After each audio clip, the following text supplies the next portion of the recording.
I'm Madhuri Banerjee. I'm an author. This is for Feministaa.com.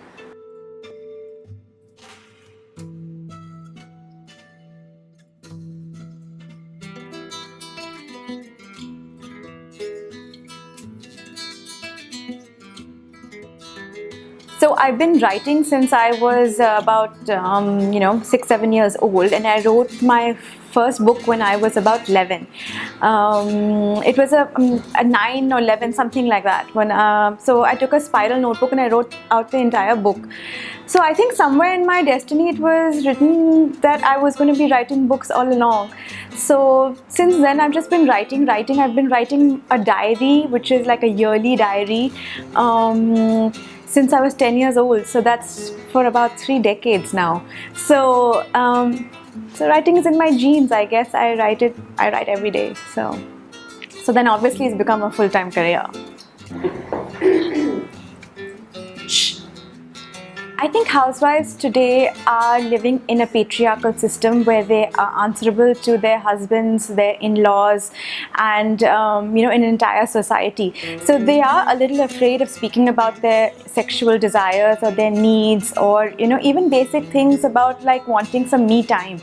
And it's not going to happen because they want to keep their marriage intact. So whatever the husband really wants is what the housewives really kind of do. I really feel that housewives today should speak up, because if you don't tell your husband exactly what you want and how you want it, then you're going to be living this half life all your life. When my first novel Losing My Virginity and Other Dumb Ideas came out, I was immediately labeled a chick-lit writer, and this was some 5-6 years ago, before anybody wrote about romance. And I really wanted the word virginity on the book. So it kind of set the trend for writing a lot about women and women's issues. See, all my books are bold. There's not a single book that has, say, the definition of what a chick-lit should be. I want to portray bold women, and yet make them identifiable to society, and any reader. So the reader should kind of think that, hey, that's me.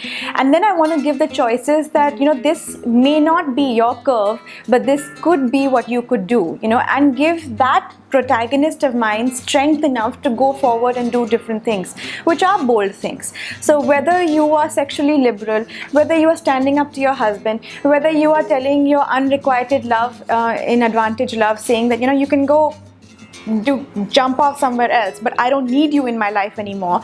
These are strong dialogues that I want inculcated in the women of today as well. So I want to write about bold topics, and if that is what defines chick-lit, then so be it, because let it be, say, bold chick-lit. Let that be a new genre, and let that go forward, because ultimately every woman should stand up for herself.